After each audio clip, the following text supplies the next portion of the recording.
little local harmonica. Let's do that first, shall we?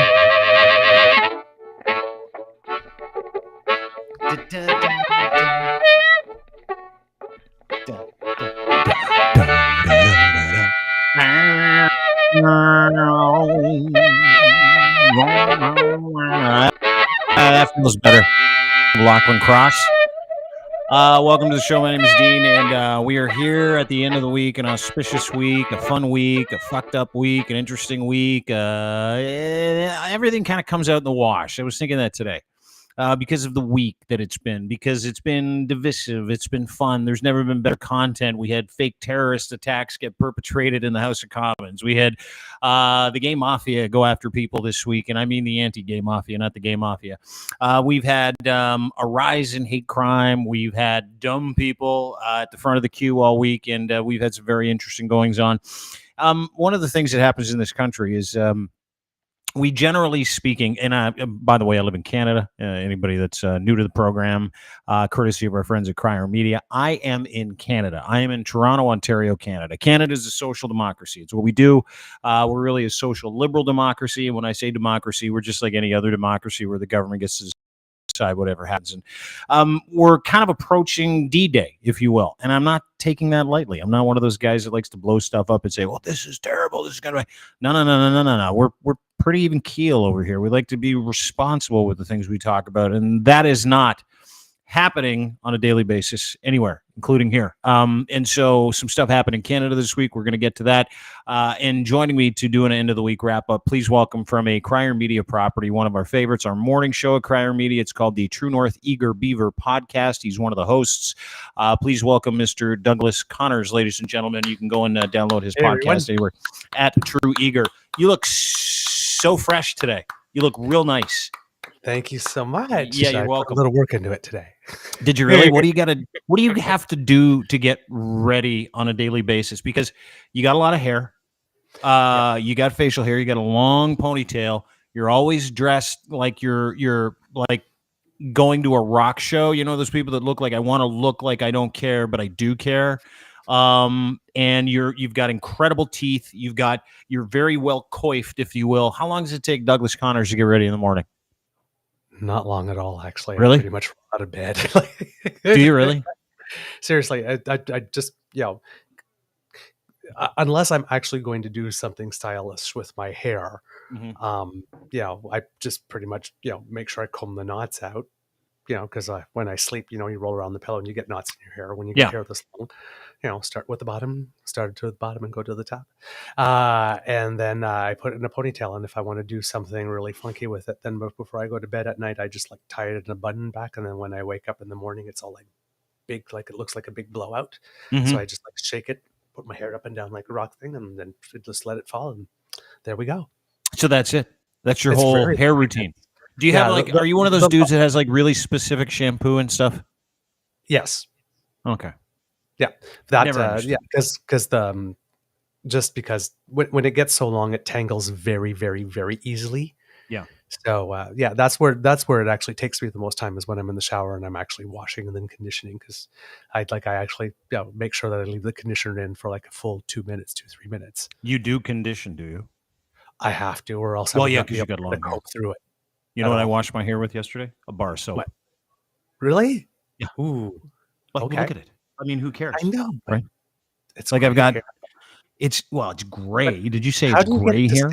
No, great. Oh, great. Gel, just boom, and it takes me like 4 minutes. Yeah. And I no skin. I have no skin routine, as you can tell. See,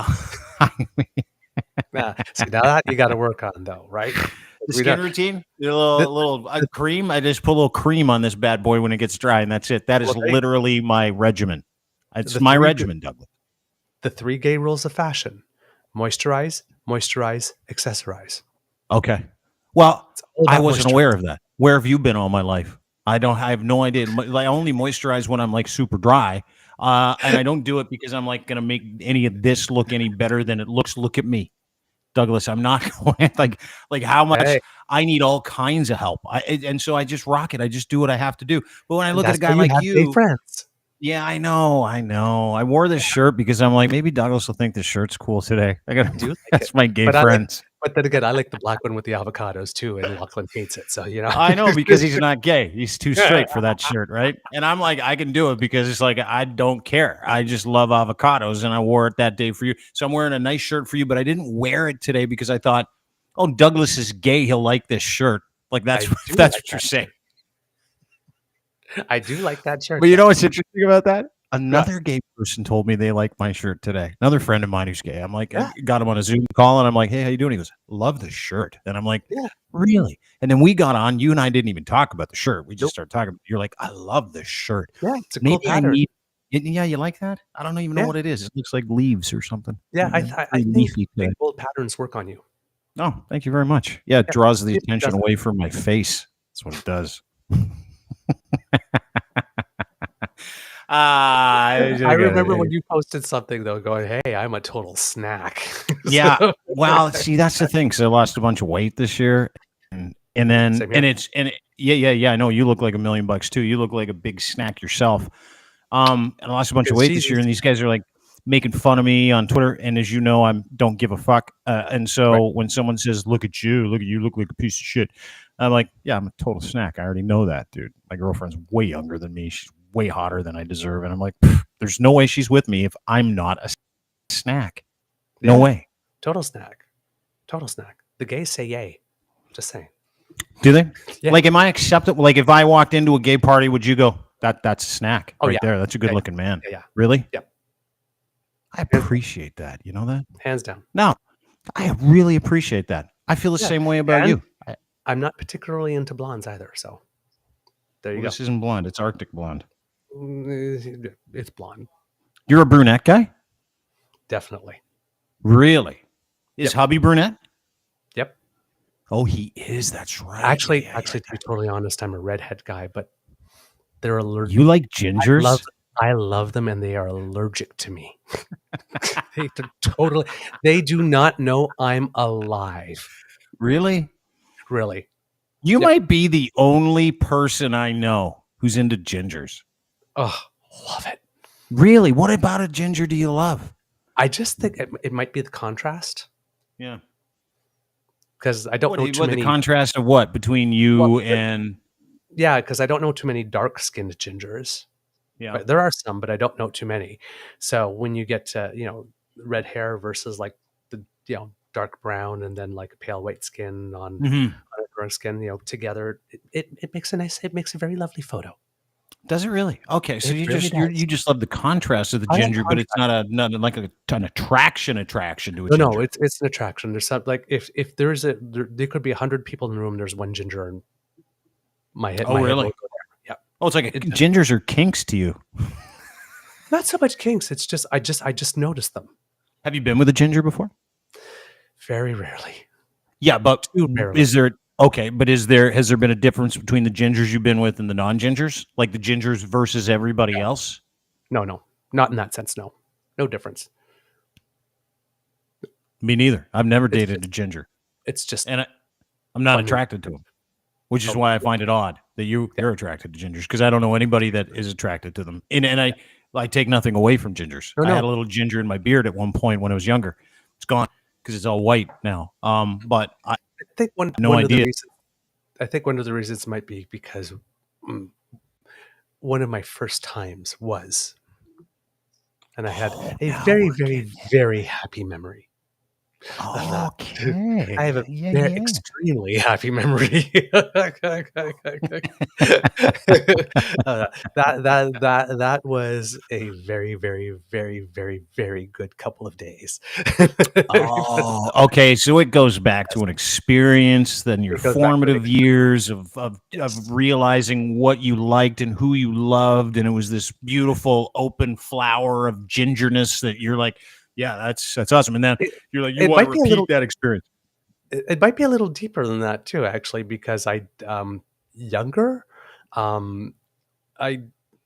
mean, not to say that I think that I'm all that, but sometimes when you look at pictures of you when you're younger, and you say, "Oh my God, I wasn't actually bad looking. Why did I think I was ugly back then?" Because I never thought I particularly was attractive in any way.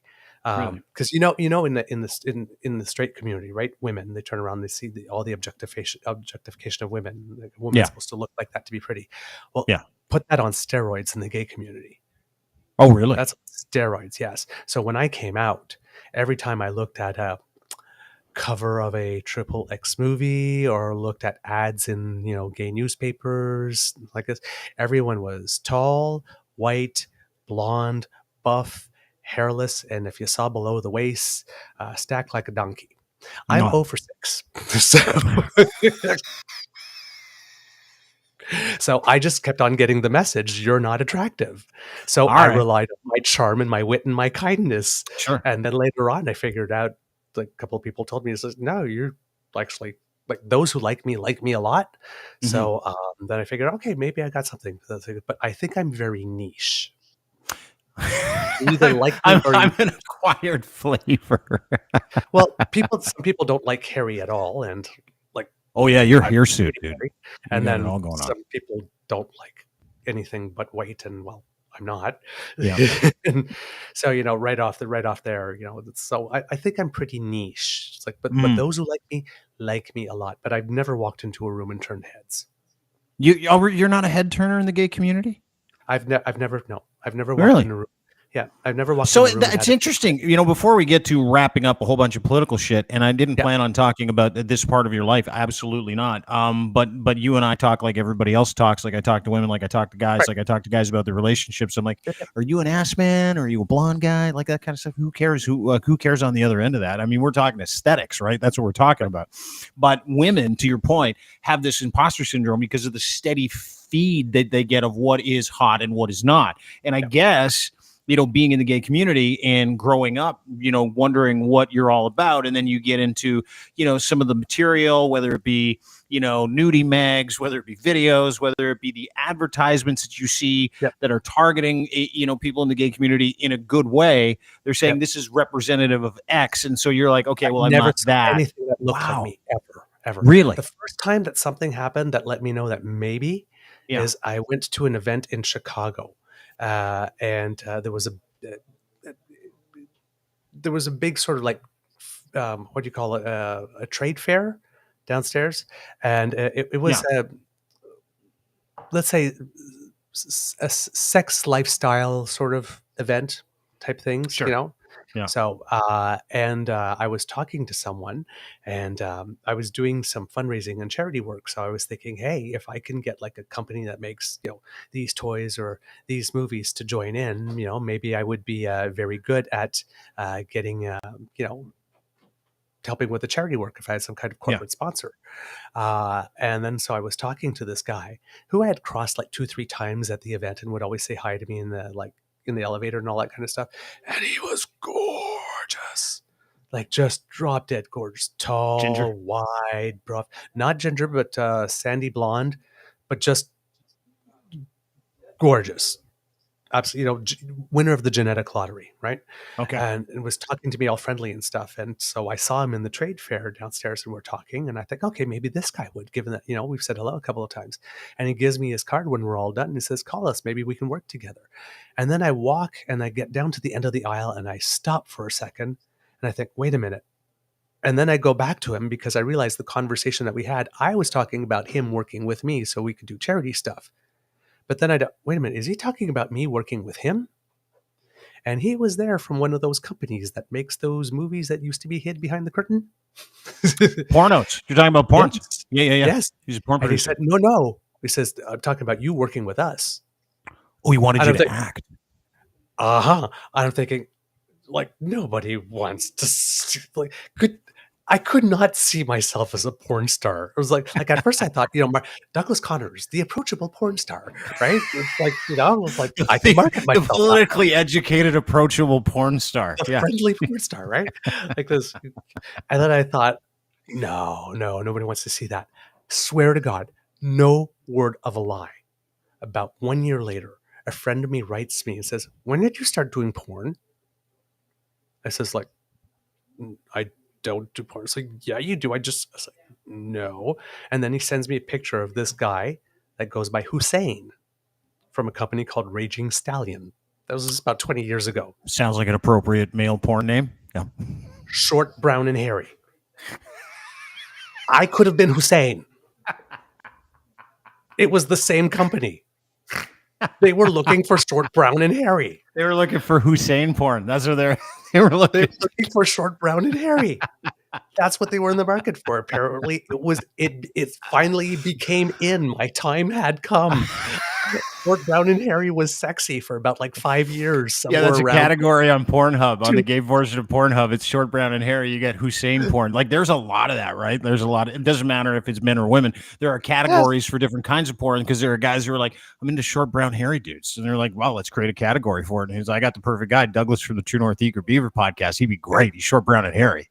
Sometime between 2003 and 2008, short, brown, and hairy, I was the shit.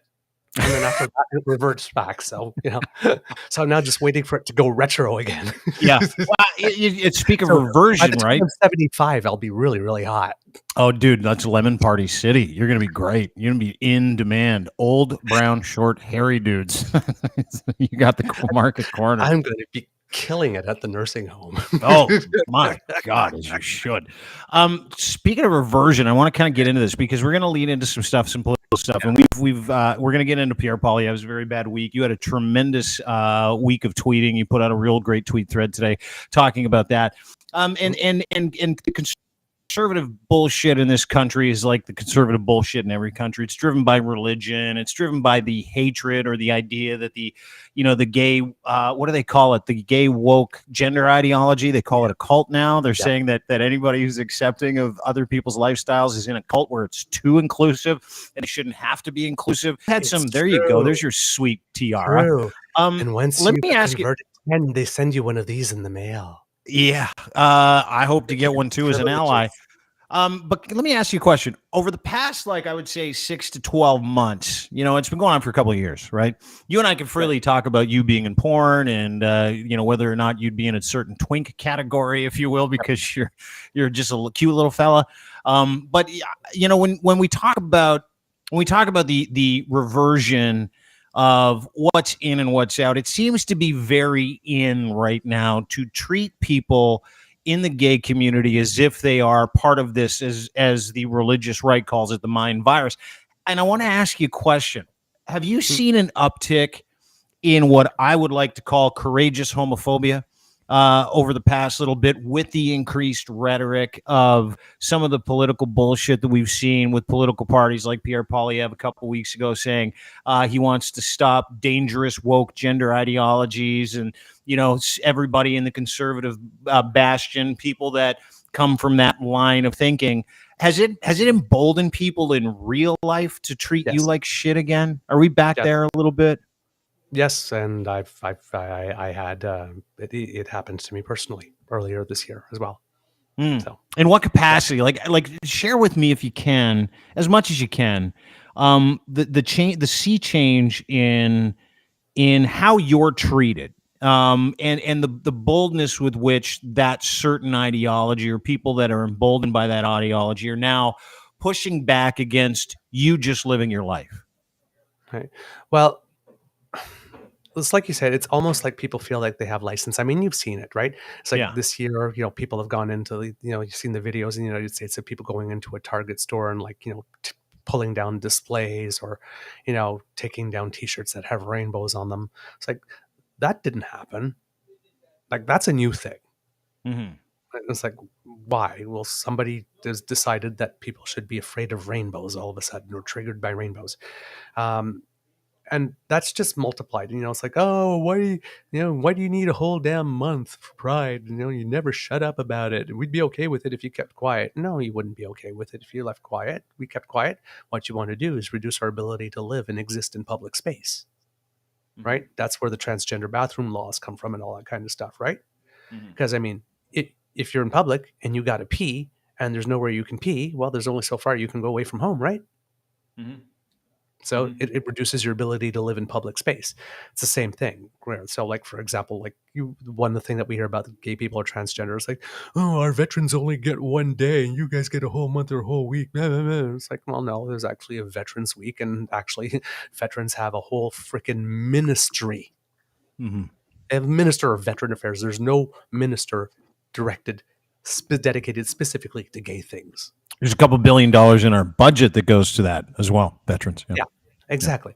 And it's not to begrudge veterans. Veterans fought for my right Absolutely. to be able to do this. I just celebrated my 11th anniversary with my partner on Remembrance Day itself.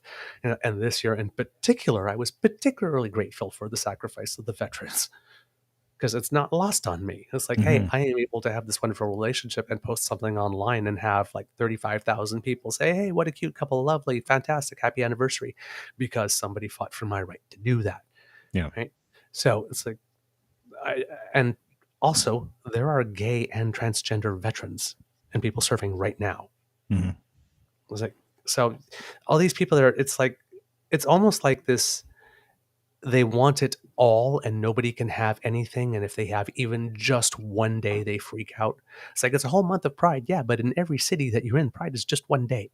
Mm-hmm. It might be a Pride week, but Gay Pride Day is just one day. It's one day in the city you live in. If you want that day too, then there's nothing I can do for you, man. I mean, your problems are way bigger than I can deal with and I can help you with.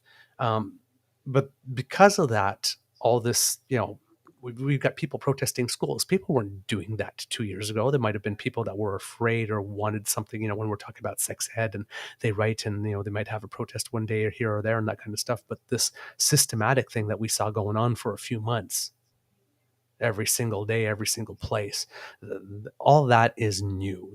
That is very new. I've never seen that in my lifetime yet on this planet, even before we had rights. What do you attribute it to? What do you attribute the reversion to? What do you attribute the emboldened? Because, man, I'll tell you something. For the longest time, if you said anything negative about anybody in the LGBTQ, can I call it alphabet group? I mean, there's so many. I say the rainbow people. The rainbow people. Anytime you had any issue with anything to do with it. I mean, even if you were joking, even if you were a member of the community or an ally of the community, instant cancellation. Hands up if you were part of that crew. That was me. And now it is pure hatred. Like it is. So what do you attribute that to? Is it the rhetoric of certain people? Is it the disinformation, misinformation machine? Like, what do you attribute the rise in courageous homophobia by the world's dumbest people? I think there's a couple of things. There's a book that I like that's called The World is Flat by Thomas Friedman. And he talks about several incidents or key events that happened in the world that have changed the world and have made it more flat. So, for example, the day that Netscape became an IPO and that internet went big, that was a big day. And when that happened, you get all the advantages of the internet. So, I can talk to someone in Japan. Like today in 2023, I can have some more in common with somebody in Japan than I can have with my next door neighbor. And we can connect and we can share ideas and all that kind of stuff. And it flattens the world and it makes the world a better place. But conversely, that same technology that could be used for good could be used for bad, right? Alfred Nobel, when he invented TNT, he thought it would be great for one thing until he saw that people thought would use it for war. And then he regretted having invented it. Well, the same technology that allows us to do this, you be in Toronto, me to do here and communicate to everybody who wants to listen to this, is the same technology that ISIS uses. It's the exact same technology. Right? But they use it for different ends. So I think there's that. That's one thing. I think the concept of reality TV, particularly the competition reality TV shows, everybody wants to be a star, right? So like before, when we had Big Brother, you would be on for one season, that's it. But now some of the people get popular enough that they're invited back for 2 or 3, and then they leave from Big Brother and they'll go on The Bachelor, and then they go on The Amazing Race. And some people make a whole career out of that. They become celebrities in their own right. We have internet influencers. They become celebrities in their own right.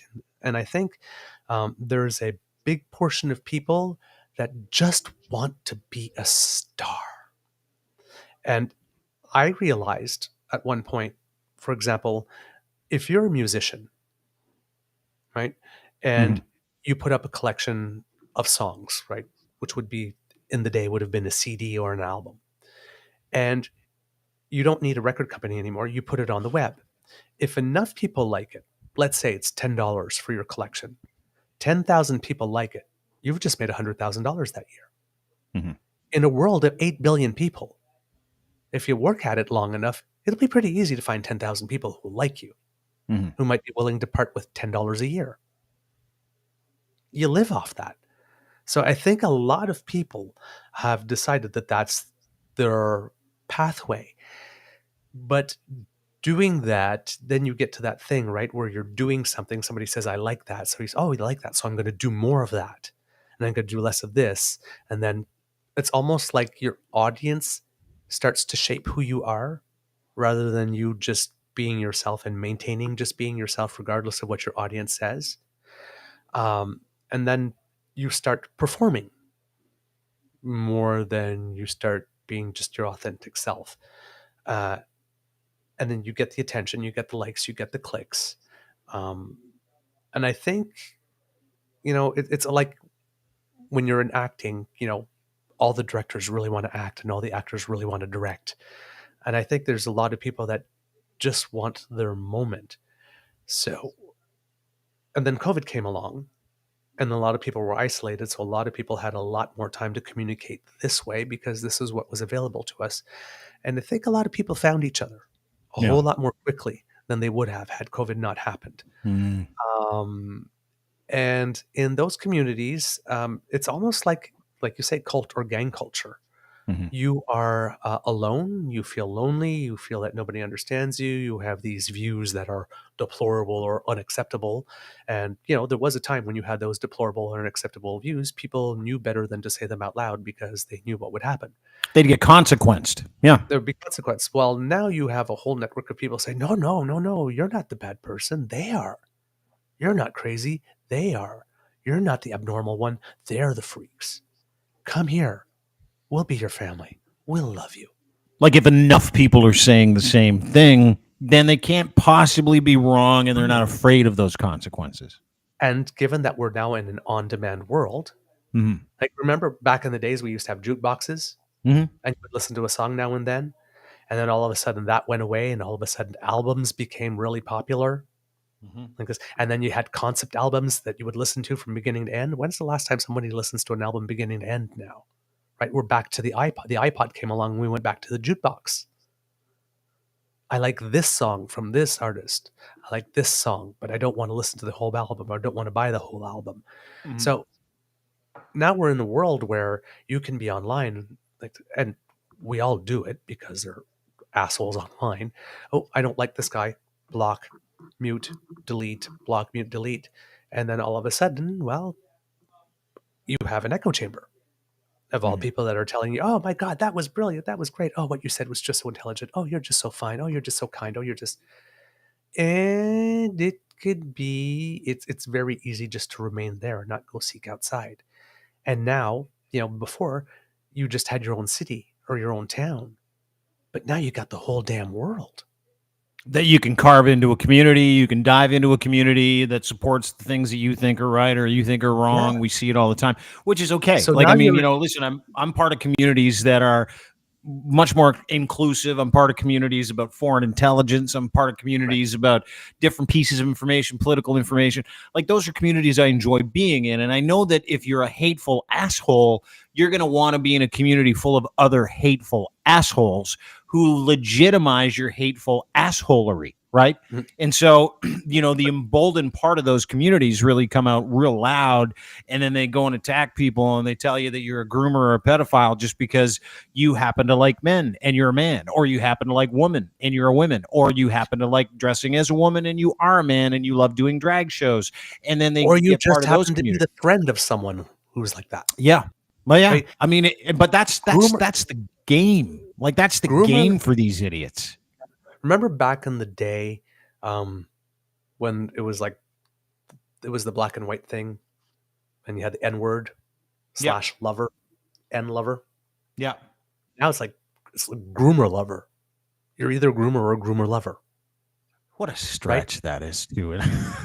That's where you are. That's where we are now. Because if you happen to be the parent of a gay child or a parent of a trans child, you're a groomer lover, or a groomer yourself, or a parent. You're my friend. You're a groomer lover. Yeah, good. Call me for all you like. Then I don't give a fuck. But that's where we've gone back to now. That's where we are now, right? Yeah. So people have gotten bold, and like I said, it happened to me. We moved here 2 years ago, and there's a guy on our block. Because we talk to him almost every day. He's, that guy in your neighborhood who's has that perfect manicured lawn, who's always out, always watering it, knows what, talks to He's everybody. got the Canadian flag out front. He puts out there every morning. He's moving the sprinkler around all the time. The flower beds look nice. He makes sure he sweeps and he takes out that little vacuum every morning and he gets all the debris off his lawn. Yeah, that guy. Yeah, that guy, right? Like this. But he sees everybody go by. Hey, good morning. Little conversation. Knows everything. Well, that guy in our neighborhood.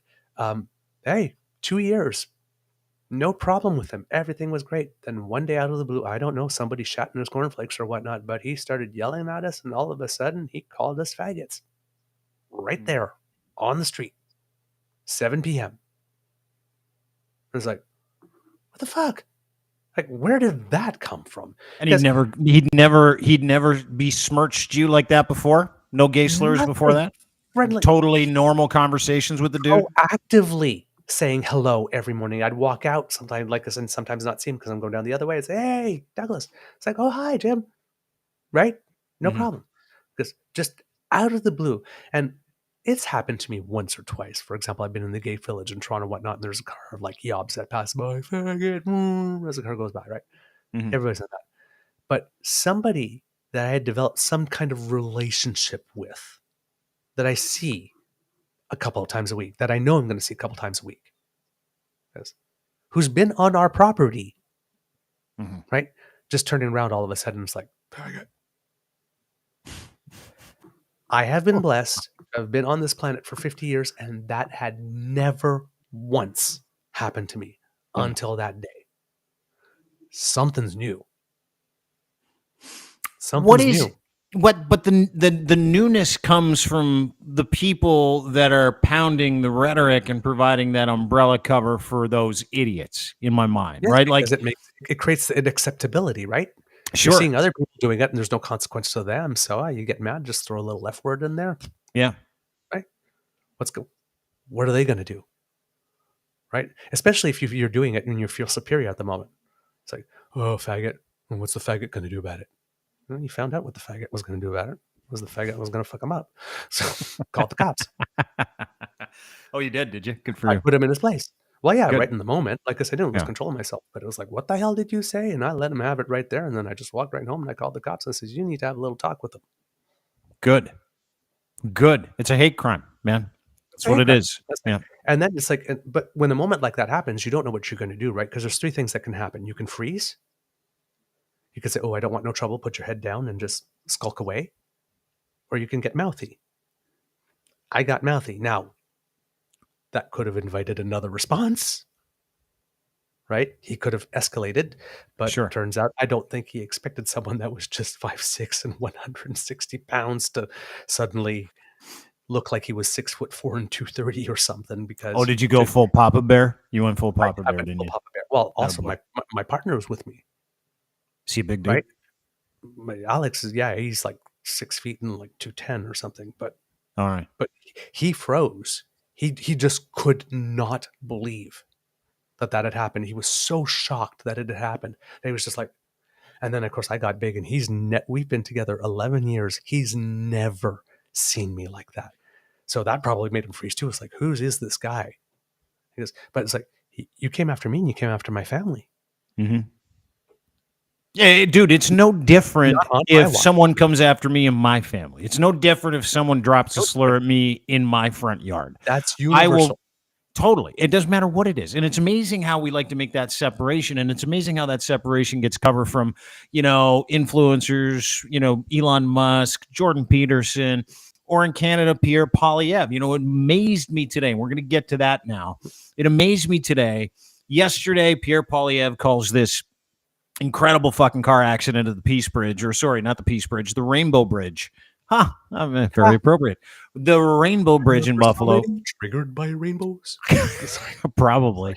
Rainbow Bridge car accident, right? And lies about it in the middle of the House of Commons lies that it's a terrorist attack, and then blames it on Justin Trudeau. And now he ate shit all day yesterday because he came out and called it a terrorist attack. And as he calls this a terrorist attack, CTV about 20 minutes later says, their police are assuming it is, and then he's outed as a liar because we know he's a liar. His entire fucking life is a lie. And this is the guy that 2 weeks ago was calling your lifestyle a woke, dangerous gender ideology. So, that guy who lies all the time, who provides cover for stupidity and idiocy. And so today, he's standing in a church in Toronto. He's responding to the idea that he might have been wrong. And on his left is your friend Melissa Lantsman. Now, she is one of the more prominent. I don't know how you want to. How would you refer to Melissa Lantsman? Do you want to refer to her? We do not. You don't recognize her.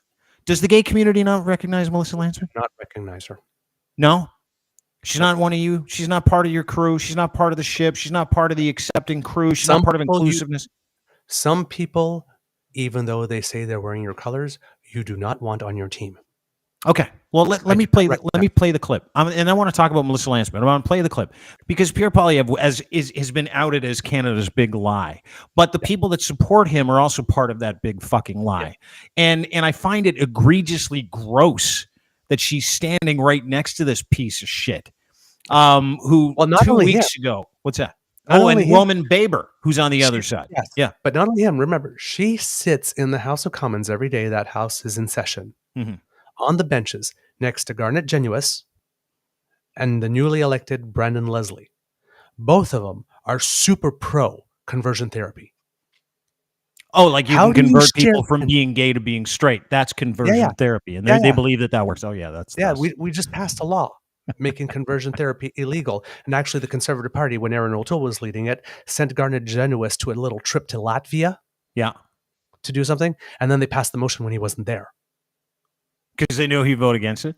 Yes, and they sent Gergenuis with another Conservative guy. I can't remember his name off the top of my head. So to make sure that, he wouldn't come back in time, I guess. But I mean, he would have had to cross a whole ocean, I guess. But they did not tell him that was going to happen.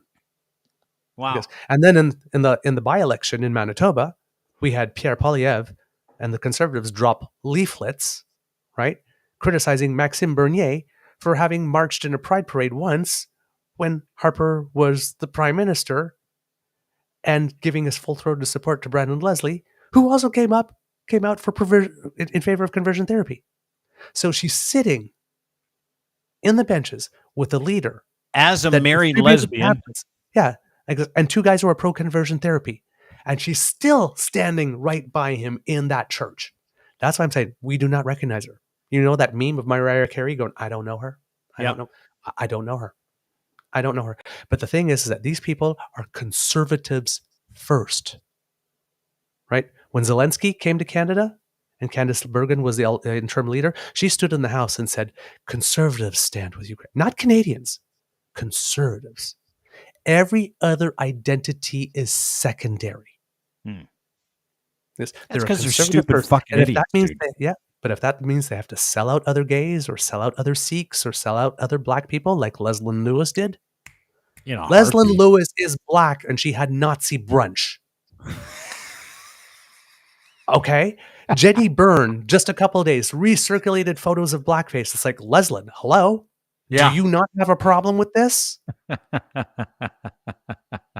And the comms director for the Conservative Party has a blackface photo going out around with her in there too. It's fucking crazy. It's amazing to me because it's all a la carte stuff. Like there's no values that you can count on. Let me play you this clip real quick. This is Pierre Poilievre on the terror attack, and then I'll play a clip of him with your favorite, your least favorite lesbian in the world. And Melissa Lantsman standing there supporting her gay-hating leader, by the way. Lesbians made me an honorary lesbian once. Okay? Dude, welcome. That woman is, I don't know what she is, but she's not a lesbian. No, I don't know. I know lesbians because I'm one. So just so you know. Yeah, I'm part of that community too. But let's watch Pierre Poilievre stick his giant fucking fake foot in his fake mouth about the terror attack. And then we'll watch the apology where he's surrounding himself with the only people who will actually stand there with him. Let's watch this together. Mr. Speaker, we've just heard media reports of a terrorist attack and explosion at the Niagara crossing of the Canada-U.S. border. At least two people are dead, one is injured. It is the principal responsibility of government to protect the people. Can the Prime Minister give us an update on what he knows and what action plan he will immediately implement to bring home security for our people? The Right Honourable Prime Minister. Mr. Speaker, this is obviously a very serious situation in Niagara Falls. There was a vehicle explosion at the Rainbow Bridge crossing. I've been briefed by the NSIA and the Minister of Public Safety. CBSA, RCMP, and Transport Canada are all fully engaged in providing the necessary support. There are a lot of questions, and we are following up to try and get as many answers as rapidly as possible. We are in close contact with U.S. officials, and we'll continue to work closely with them. We will continue to be engaged. We will provide updates. Updates I can give right now is there are 4 border crossings that are right now closed: Rainbow Bridge, Whirlpool Bridge, Queenston Bridge, and Peace Bridge. Additional measures are being contemplated and activated at all border crossings across the country. We are taking this extraordinarily seriously, and Mr. Speaker, I will have to excuse myself now to go get further updates and work on this very serious situation. Thank you, Mr. Speaker. There you go. Pretty adult response. Go ahead. Yeah, Douglas. The guy, when Pierre was speaking to the immediate, to the extreme left of the screen, that was the guy that went with Garnet Genuis, Ziad Abul Taif. Oh, yeah, that's good. You want to send that guy with him. That's the guy that was the chaperone that made sure that Garnet Genuis got kept in line. I'm sure. I have a feeling when Garnet Genuis went overseas, he got into some mischief, if you will. That's what those guys normally do. Conservatives don't like to let their true selves out in Canada. They like to go overseas and do that. Some people do it in Israel. Just ask my friend Pierre Poilievre. Anyway, that's a whole other story because I know a whole bunch of different. You know that story too? I also know that from personal experience because I once knew one biblically. You did? Oh, yes. I was very, very, very surprised when I walked through the door. I was like, oh, hello. I know you because I'm a political junkie. You don't know me, but I definitely know who you are. We need to spill that tea at some point, my friend. Because at this point, I don't give a fuck, and neither should you. So I'll let you sit on that, but I want to get to the response this morning. Pierre Poilievre was outed as a liar. He blamed CTV. He blamed everybody else. He absolutely jumped the shark, and he used fear porn to convince everybody that Justin Trudeau was under attack and Canada was under attack, and he doesn't do anything about it. And he got dragged out, and he gave the most uncomfortable, I am fucked press conference today with your friend Melissa Lantsman, who you don't recognize. It was so bad. Dude looked like he was hung over to the tits today. Like it was hilarious to watch. Like Jenny Byrne had beaten him senseless with a $5 bill. She might have. Jenny Byrne was in my DMs not long ago. Actually, it's another whole fucking long story. But anyway, there isn't a mop pail big enough for the cleanup on Al Poilievre. No, there isn't.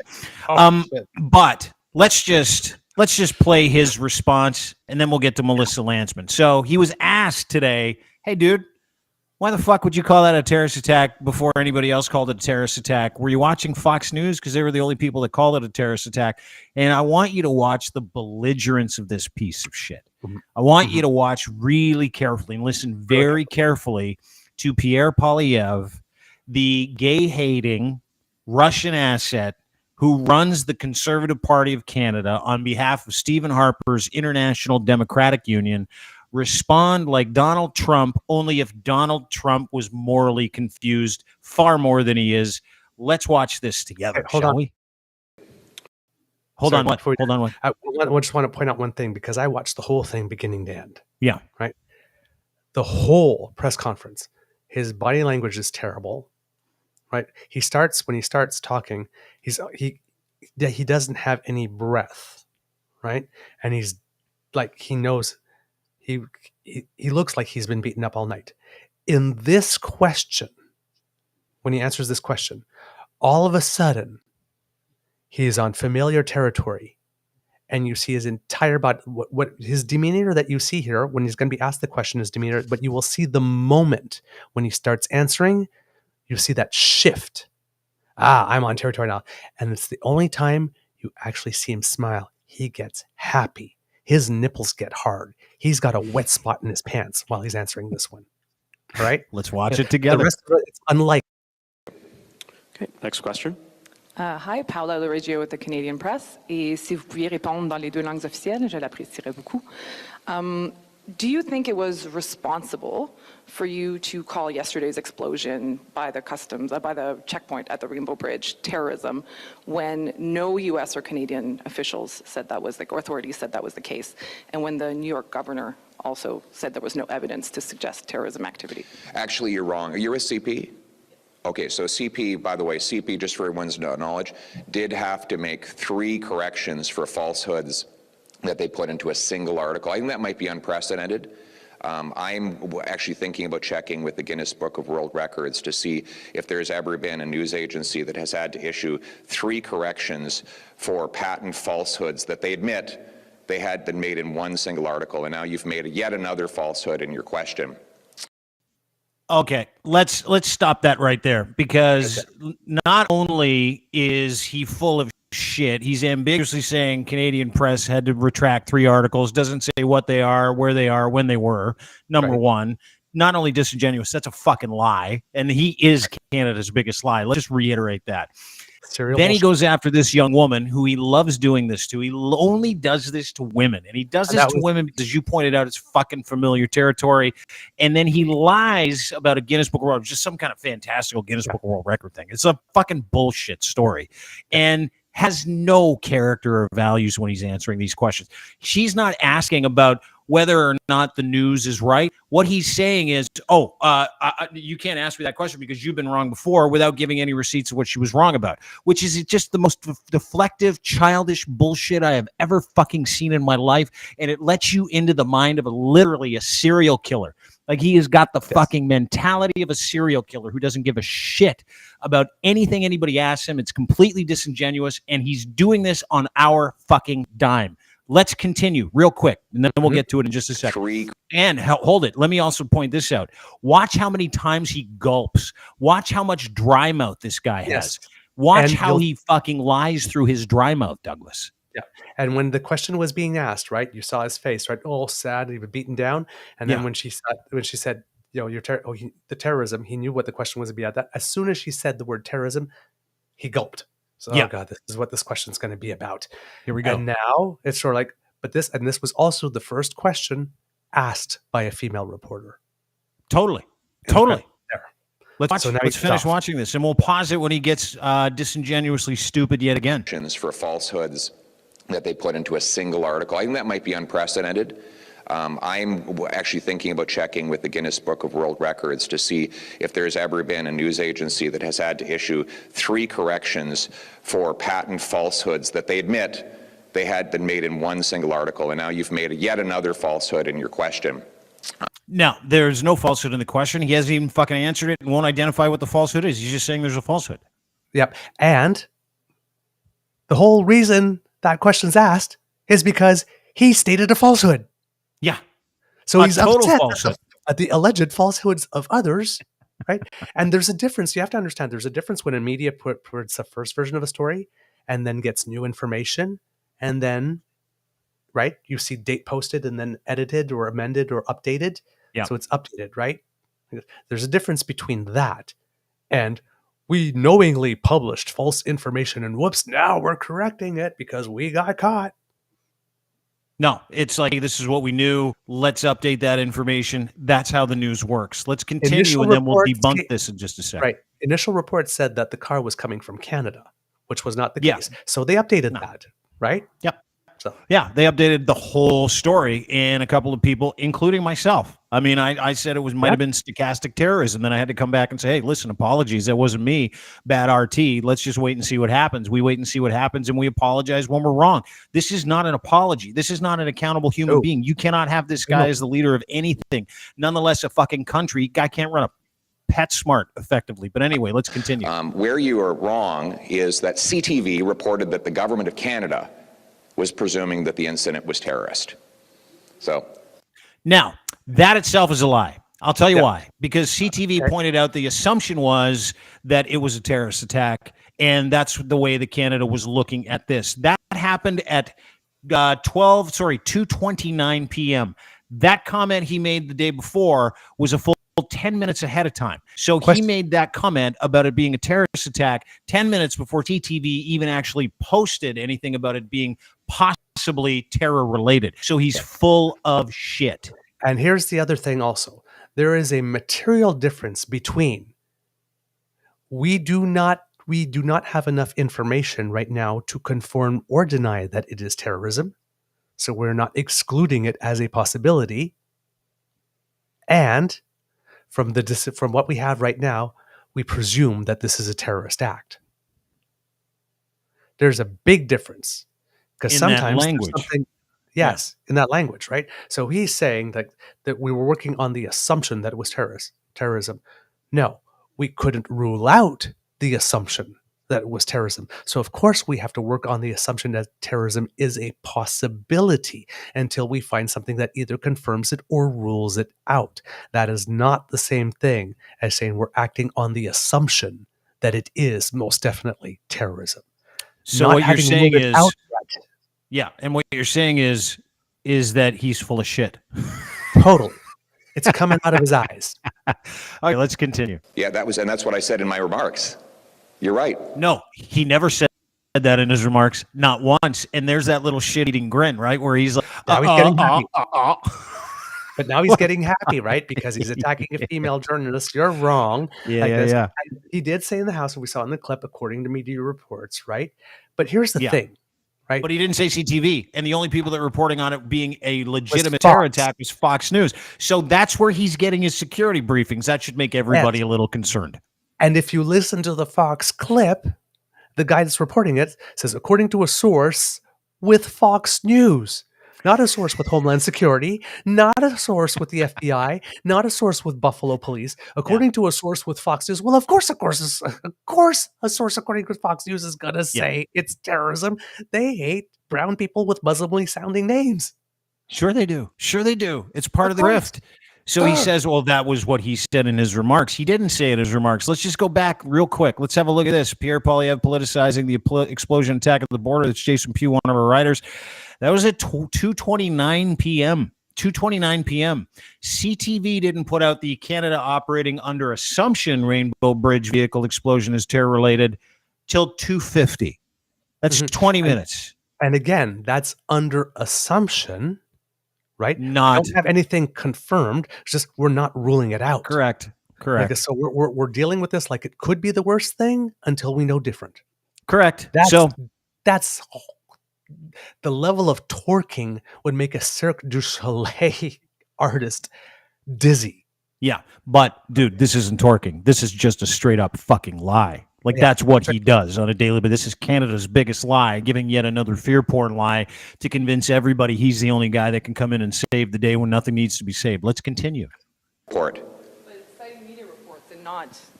Which is what I said. In the House, I said there are media reports. He did say that.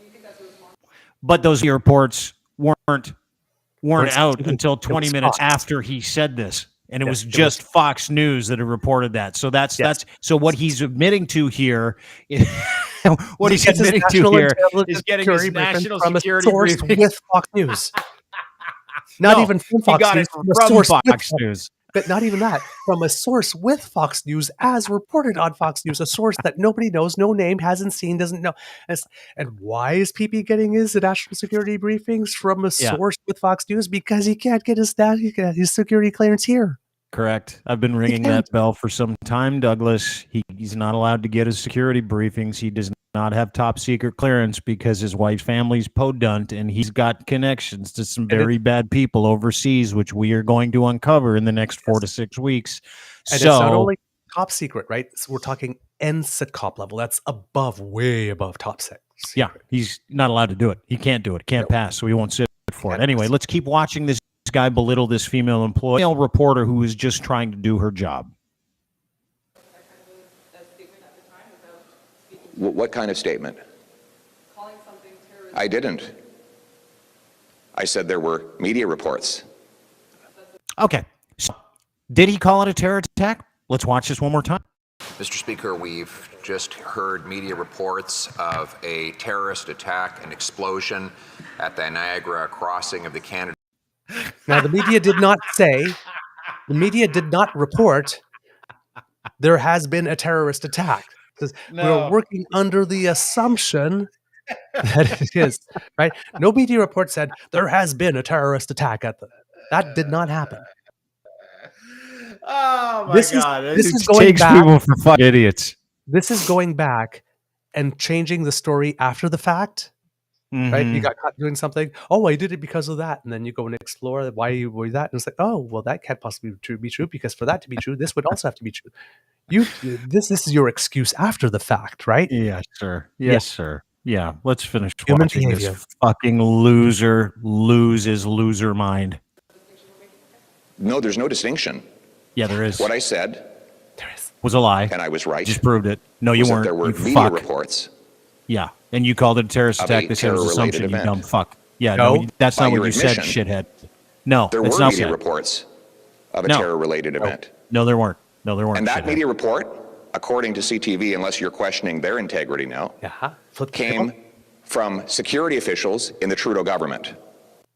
No. Now, not only did it not come from security officials in the Trudeau government because they didn't say a fucking word to CTV. CTV said it was, and it was 20 minutes after he said what he said. That report that he's citing is the reason for, and which, by the way, in itself is fucking incredulous because that means he's getting his top secret information about what he thinks is going on from Twitter or from Fox News. Again, let me point this out. This is a timestamp. Here it is, 2:29 p.m. He calls it a terrorist attack. He now is blaming CTV for his top secret information that he got from Twitter, which happened 20 minutes after he called it a terrorist attack, which they also didn't say it was. And here's the other thing. Jason Pugh's timestamp is 2:29. Poilievre said it before because Jason had to be able to write that and post it before he said. So he was premature enunciation. Yeah. All right. Yeah.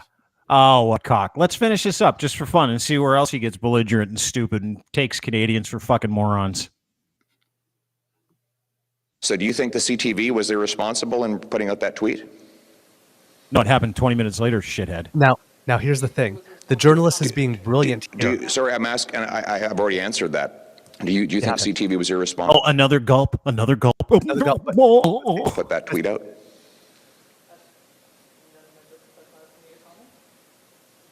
Well, you just did comment. So, I just hope you're not going to print something that you have to apologize for again. Okay. Okay. Now here the journalist did something brilliant. Yeah, I know, right? I know. Tell me. Because remember when he got caught with the guy in the apple orchard? Yeah. So where's the page? And then the journalist tried to answer that. What page? When did I say it? Try to answer? Because there's one time in the 3 questions that he asked her that she said something a little bit, but the other 2 times she said nothing. She just looked at him and let it happen, and he had to try and fill the space. And she gave him nothing to react to, and that's why you got that end. Well, that's why. Well, yeah, but total abuser talk, right? Flip it. Say, are you saying that CTV is not credible? Are you saying like this? And then he goes on after that. I don't know if you want to play it like this, but saying, well, this is really weird, because, CTV is a client of CP. Well, yeah, because the Canadian press is a fucking press wire. Oh, by the way, every news outlet in the country is a client of Canadian press. CP. Like this. So, maybe you guys need to have a talk to get your stuff together because... Oh, he's such a shit. He's such a piece of shit. Isn't he? He's such a little ferret. But and you know what the crazy part about that little ferret is? He's the most compromised ferret we've ever had in political anything in this country. His real name isn't even Pierre. It's Jeff, for fuck's sakes. He can't sit for, and this is, keep in mind, his life is a lie. This gentleman's life is a lie. His real name is Jeff. His wife, his beautiful wife, Anna. Yeah. His wife. Yeah. Not really his wife. My wife, I mean, according to love. yeah. Look into in Canadian media. You want to do something for the good people of this country and democracy? Look into that whole fucking thing. Look into his arranged marriage. Look into his wife's family. Look to actually Jeff's family and how he came to be in the first 6 years of his life and where he was educated. Look into Jeff's real last name. Everything this guy says and does is a lie, and he knows I know. His people know I know, and they're scared to fucking death of me, and he's scared to death of the people that know everything about Jeff. So let's get to Jeff's best friend, Melissa, okay? Now, this is one of the clips I wanted to play for you. This is Melissa Lantsman, who says she's a proud gay Jewish woman, who says she's married to a woman, and she likes to wave that card around. And she also stands next to a man who voted against gay marriage and equal rights. She stands next to a man who called her lifestyle a woke gender ideology cult about 2 weeks ago. Let's have a look at her as she's. And keep in mind, these are the only two people that were willing to stand next to this fucking loser who's eating shit, like eating literal shit for the last 24 hours of his life. And the other guy next to him, he's a guy that doesn't believe gay people should get married either. And he's standing next to Melissa Lantsman while they try and cover his tracks and offer him support because he's eaten his own asshole. Let's watch this together. Where you are wrong is that CTV reported that the government of Canada was presuming that the incident was terrorist. So no, they didn't. Yeah, that's what I said in my remarks. You're right. It was a media report. Come on, dude. Look at those two fucking losers. Like, look at Melissa Lantsman. Look at her. I want your unabated thoughts of that woman standing next to that man, who literally live fucking active lies for votes. Explain that to me. How does that make you feel as a gay man, as a politico who likes accountable shit? Explain it to me. Yawn, click, goodbye. That's it? I have no time for people who sell out their own kind. Yawn, click, goodbye. It's got to be more than that. Yawn, click, you don't goodbye. want to say anything about it? You don't want to take her? You don't want to take her down a notch? You don't want to make fun of her hair and her massive forehead just for fun? Do you want to get personal? Human fun dip. I mean, we have this thing on our show, right? Like this where we're talking about like these dictators. Look at the hair. Trump, weird hair. Malay, weird hair. Margaret Thatcher, weird hair. They all have Boris Johnson, weird hair. All the fuck ups have total weird hair. Look at her. She put money into that. That look was a choice. Just like her standing there is a look that's a choice. Yeah. Right? Yawn, click, goodbye. You have chosen this. This is the life you chose for yourself.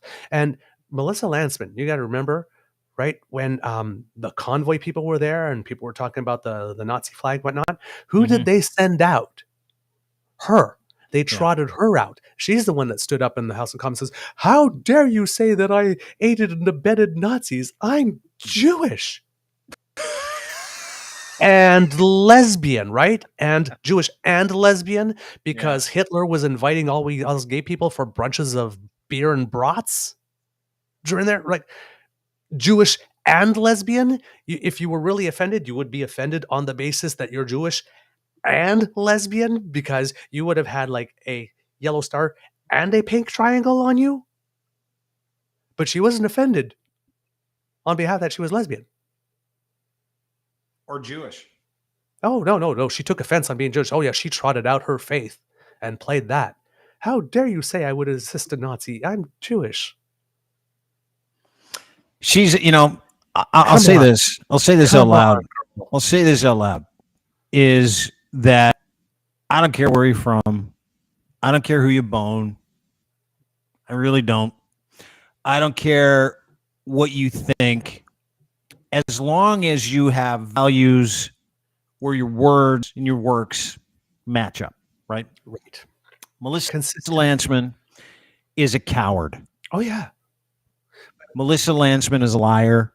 Melissa Lantsman is a turncoat. Melissa Lantsman is a traitor. Melissa Lantsman is all about money. Melissa Lantsman is all about stature. And she doesn't give a fuck who she sells out to get what she wants. She was the person who kickstarted, who helped not just PR the shit out of the convoy. Yes, she the stock photos. Posted fake pictures of grocery stores with empty shelves in England. Said it was Canada. Show up to Ottawa. Let's all tell Justin Trudeau how we feel about and this. She so people Nazi flags. And she says she didn't aid and abet that. She started it. She how helped, dare you and I have it on me of helping them. I have it on great authority that she helped and was involved in portions of the planning and the PR around it, and what they could do to take that, right? Take that whole thing, move Aaron O'Toole out, bring Pierre Poilievre in. That's why you saw Pierre Poilievre for Prime Minister flags while Aaron O'Toole was still. Melissa Lantsman helped organize that. Yeah, she absolutely. did. Yes, absolutely. And that's when I said earlier, they're conservative first, before being Canadian, before being lesbian, and even before being Jewish. And boy, she's wrapping herself in the flag now, though, eh? Oh, with the Israel-Gaza stuff? Oh, man, she's fucking wrapping herself in the flag now. I guess, and in the lesbian flag, she was wrapping it when things were happening in Iran to women, right? When they weren't wearing the hijab, right? Yeah. Guess, because of women. Oh, then she wrapped herself in her lesbian flag. Then she trotted it out. Every identity is subjugated to conservatism, and it's literally merely a tool, a cudgel with which you can bash someone over the head. These are the same people who say they care about us, we gay people, right? By showing us pictures of ISIS throwing gay people off buildings and saying, we support you. Except I didn't read the t-shirt. Right? Black people. How dare Justin Trudeau speak to, what was her, Chavez, that lady that they had, Selena Chavez, I can't remember her name off the top of my head, but there was a black MP in the Liberal Party, and she and Justin Trudeau butted heads. The blackface, and he's terrible. It's like, you say you denounce blackface while circulating images of blackface. Yeah. They're hurtful. Fucking wild, isn't it? Indigenous people, same thing. Oh, they all loved Jody Wilson-Raybould, didn't they? But gee, we'll talk about giving Indigenous people drinking water on reserve, and whoa, that's a big, costly government program. Conservatives don't believe in that. Yes. Or what about the Indigenous people that do want oil? Okay, yeah, but what about all the others? So then they love Indigenous people. But other than that, right? Andrew Scheer, I don't need no Indigenous votes to win. Well, it looks like you did because you lost. And now you're in the kitchen washing the dishes at Restaurant Chez Pierre to clear off that 700,000 to 900,000 bill you racked up. And that's why you're doing what you're doing right now. Because you're the guy that's going to go up and do all that awful things like post blackface one day a week or post wanted posters that have a senator had to leave her home. He attacked 2 senators, right? Bernadette Clements. She had to leave her home. Chantal Petitclerc, who's like one of the most decorated Paralympians in Canadian history, if not the. 21 medals, 14 gold, a literal national hero. And she's in a wheelchair. So if someone comes after her, what happens? He sicked people on them.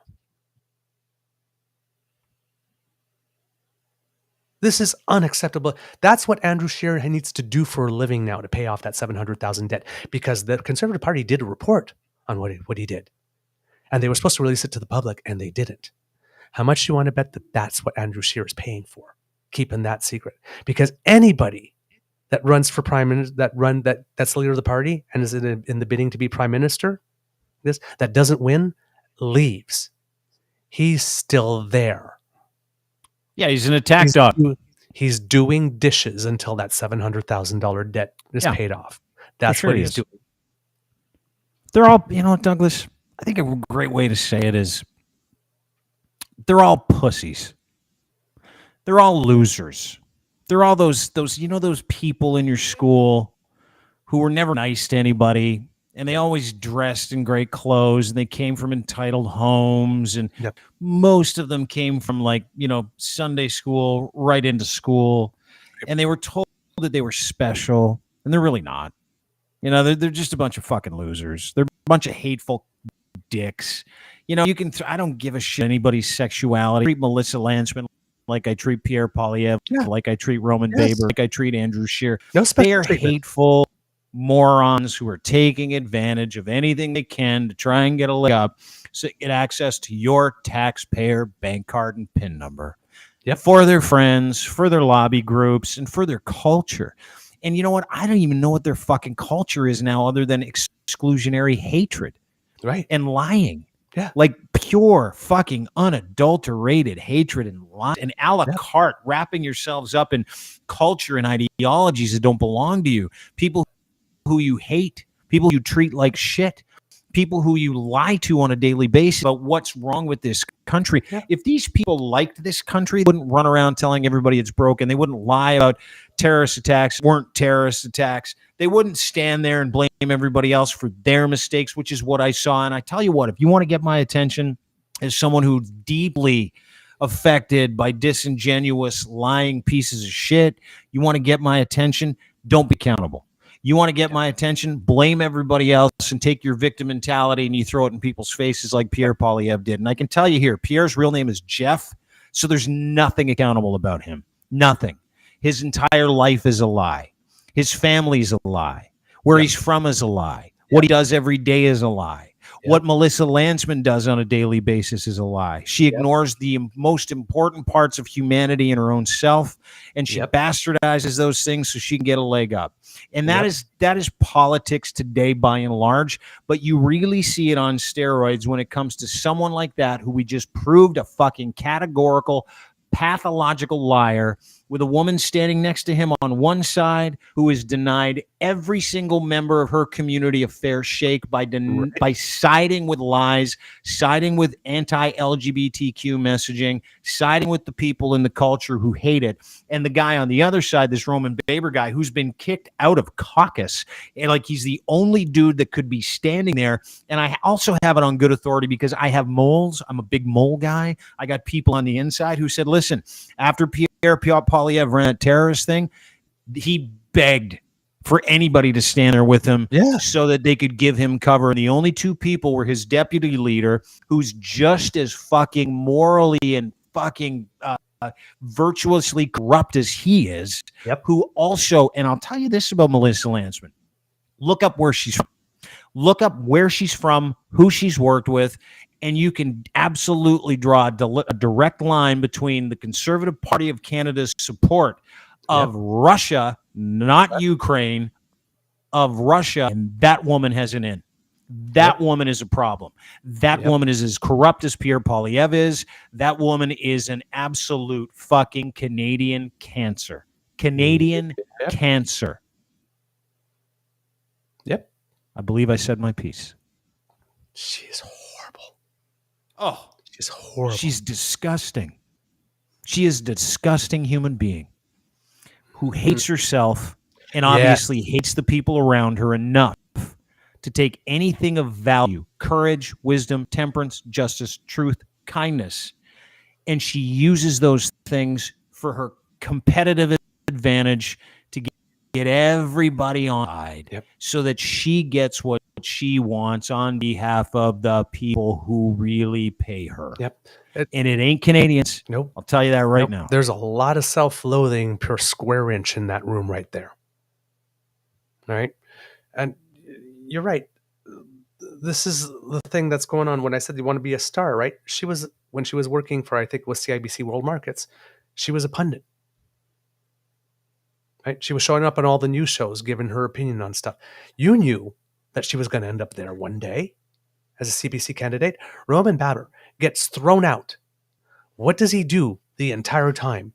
He's online, anti-vax, anti-this, anti-that, campaigning to get the nomination in a safe seat for Pierre. Because Pierre still made him fight for the nomination though, and didn't give him a safe seat. But it's like you did all that work and he didn't even give you a safe seat, and you're still standing there. We're governed by fucking idiots. They go for so cheap. I know. Well, you know what? It's a good deal, government, right? You get a free car, you get a free house, you get all, everything's free. And you ask any of these people, that's what they do it for. That's why he's there. He's a career politician. Started doing this shit when he was 22. Same with Lantsman. She's been on Easy Street forever. She is from wealth, generational wealth. And she campaigns for her culture, which is her family, who believe the same thing she does, which are hateful ideologies that only benefit her kind, whatever that kind might be. That kind, in my mind, are hateful conservative assholes who believe the same thing she does, which is selfishness. There's no courage in any of that. No. Virtue in any of that. And that's my problem. I could give a fuck about your political party, political stripes. You notice that we haven't mentioned conservative very much at all. These are terrible people. These are awful human beings who hate themselves, and they know it. And that's the fucking thing, dude. Let me take you down a road before we go. All right. When I was drinking heavily, I knew I was doing something wrong. I knew I was duplicitous. I knew that my actions affected me in a negative way. Yep. I knew it. I knew when I lied. Everybody knows when they lie. Everybody gets a little darker when they do. Everybody. It's the mirror test. Right? When you're seeing yourself in a mirror, you know who you are and what you did. Totally. You know, and it doesn't matter how much you drink, doesn't matter how many drugs you take, doesn't matter how often you go to the gym, doesn't matter how much sex you have, doesn't matter how much money you make, doesn't matter how much power you get, how high you come up along on the social scale, on the social ladder. Like this, when it's you, yourself in a mirror, you know. You know. These people know. Pierre knows. That gulping, the dry mouth, that troll on the left and the troll on the right standing there with their arms crossed with these vacant looks in their faces, they know. They know it. They know they're full of shit. They know they're hateful. And it doesn't matter how many times they try to tell us they're not and they're in it for us. Others are exactly to the opposite. They tell what you need to see by watching and listening to them. Works are very, very fucking different. And if someone's words don't match their works, then you know you're dealing with someone that has no values, no virtues, is full of shit, and just in it for themselves. So, and not just that. I guess when the words and the deeds change over time, or suddenly there's new behavior, like look at like a whole new wardrobe. Yeah, well, no, but like look at Muslim people. Yeah, really. Yeah, that fake over lasted a little bit. Now he's just leaning right into the dickishness because he knows it didn't work, right? Yeah. So he's going for the dickishness. But here's the perfect example, right? While all those people were protesting gender ideology and like these teachers are turning our kids trans, right? We had a whole bunch of Muslim people out there, right? Yeah. The conservatives were their friends, those Christians were their friends. Never mind that just a couple of years ago, they had a barbaric stitch line. Never mind a couple of years ago that, women who decide to wear niqab, I do not understand why, but let's say they do, even though with the judge, they had to take it off and show their face during that ceremony, which is just ceremonial because they're already citizens. Yeah. Because let's make the first act as citizen of a country to pull that thing right off your head that you have decided you wanted there. For reasons I don't understand, but because I don't understand it doesn't mean I have to hate it or fear it. Right? So let's make our first act as a Canadian something where we're going to force you to betray your devoutness that you've chosen for yourself. These people who needed a special snitch line for Muslims because apparently 911 wasn't good enough if somebody was doing something barbaric. Yeah. We needed to do something special. Hated them. All of a sudden, oh my God, gender ideology, we got to save our children. Look, our conservatives are our allies. And then Hamas goes into Israel, the biggest one-day extinction of Jewish people since the Second World War, a literal pogrom. Oh, all of a sudden, all those allies that you had to attack those trans kids, they're not your allies anymore, are they? Yeah, new fight. Now they have nothing nice to say about anybody who's from Palestine, anybody who's Arab, or anybody's Muslim. And they're wrapping themselves up in that Israel flag. Oh boy, are they. Yeah. But just 2-3 months ago, just those 2-3 months ago, when the Muslims and the conservatives at the same time were attacking the trans kids, oh, they were buddy. So tight. That was one of the greatest things out of the whole like Save the Children thing is like, oh my God, the people who wanted to kick every Muslim out of the country for the past 20 years are now recruiting them so that they can get so that they could my get a law passed that says you're not allowed to ask my kid about their pronouns if they're gay, because we don't want you to know they're gay, because we're both from the same Abrahamic faiths that don't gay people, and we don't like our kids if they're gay. So like, rally around this old gay oak tree. And they're like, sure. And then Israel gets attacked by Gaza. Then they're like, we're no longer friends. I'm like, yeah. Oh, okay. Come to the conservative land of milk and honey. Suckle off them. Come on. I'll tell you what. That's the behavior you need to look at. Yeah. I'm your friend. One day, oops, something changed. I can't be your friend anymore. Oops, oh wait, we're friends. Oh no, I can't be your friend anymore. Yeah, it's not a lot of consistency in Abrahamic extremism, is there? Consistency, coherence, constancy. That's not where you go to get it, my friends. That's not where you go to get it, especially over time. Yeah. Man, I think we really did a good job sewering and educating at the same time today. That's great. We got a little personal. We took Melissa Lantsman down a notch. Not something I'm entitled to do. That's why I'm really happy. And not that she will care or notice. Oh, she will. All right. She will. I mean, the lady's been in my DMs too. Eventually, something is going to happen where she won't be able to do that. Yeah. So until that happens, blinders. Yeah, pretend the world doesn't exist. Just keep punching out some sweet memes with stories about inflation that don't exist and shelves that aren't barren. Just keep telling everybody to show up to Ottawa. Just keep telling everybody this is a terrorist attack. It's fear porn, people. You got to be aware of it. You got to know what inconsistencies are and what fear porn is and what they're doing to you. And that's why Douglas is here, the True North Beaver podcast. Go and download, subscribe anywhere you get your fine podcast. It is always a pleasure to talk to you. Really glad we got into porn to start this whole thing too, by the way. That was a nice little lean in. Thank you. Yeah, because not many political podcasts can start with a whole thing about niche porn. We're quite sex positive on our podcast, by the way. So just so you know. I know you are. Yeah, but here's the thing, right? All these people, there's an expression I like to use. It says, walked into the room, chin up, ass out. It's going to happen. It's going to happen. When you walk into a room, smugly, confidently, chin up, ass out, someone, somewhere, usually smaller than you, and you don't see it coming, is going to knock you flat on your ass. And so, Dean, I've got Costco family-size popcorn bag waiting just for that day. I am here for it. It is going to happen. Well, it's only a question of when. But I can only hope that people like us are helping kickstart the movement. Douglas Connors, thank you very much. At Call Me Tom is where you can get them online. You can also on Twitter at True Eager. Go and follow these guys. Subscribe to their podcast. You are Mr. Beaver. Paul is Mr. Grizzly. It is one of the most unique political podcasts, and they deal with real stuff, mental health, and then they get into the shitty stuff, which is what we dealt with today. Had a little fun doing it too. I don't mind taking a strip off of a few people. It's a lot of fun. But go and download that pod. Go and subscribe to that pod. Listen live to that pod. They're on every single weekday morning across all of our socials. And you can find them at Crier Media at crier.co. Douglas, thank you, friend. My pleasure. And as I always say, be kind to and gentle with yourself. Oh, I will in about a half an hour when I get in the shower. Thanks, everyone, for listening. Thanks, buddy. Great to see you. Yeah, there you go. Douglas Connors, ladies and gentlemen. My dear friend. I think I cut him off there by mistake. Oh, he's blowing kisses in the green room. That means I haven't. That means he still loves me. It's just great news.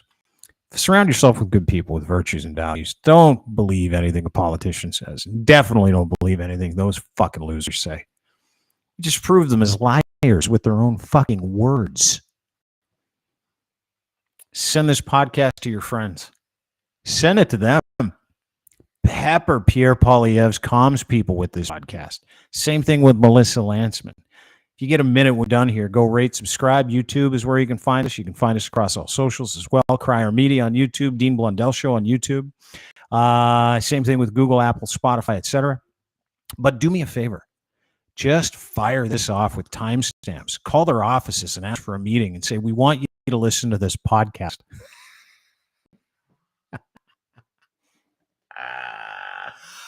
I'm going to make some trouble. Dino's going to make trouble. I'm really good at lighting fires, walking away.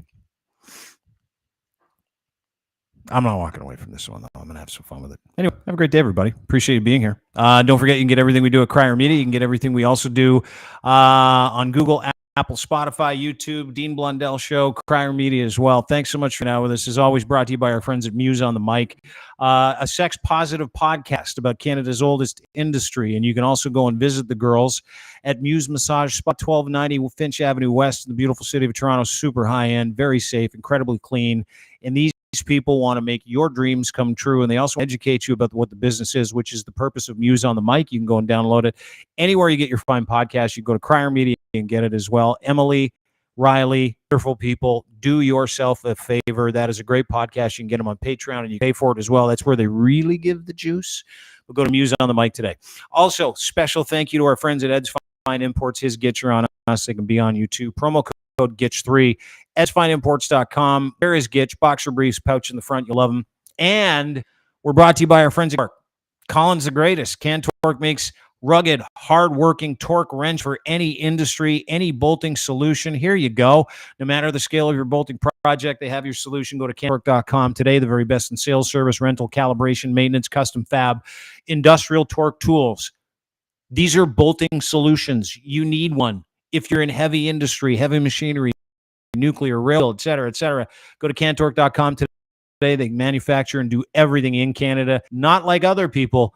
They do it all here because they're proud of their Canadian ways. So there you go. Cantorque.com. Thank you. Ed's Fine Imports, brought to you by Gitch. Gitch3 is your promo code. And, of course, go and download Muse on the Mic. Great podcast. Go and see my friends at Muse, 1290 Finch Avenue West in the beautiful city of Toronto. Have a great day, everybody. Unless your name is Melissa or Pierre. Actually, his real name is Jeff. Jeff. Who changes their name from Jeff to Pierre? A guy with something to hide, I think. You should probably look into that. Have a great day. See you tomorrow. Bye.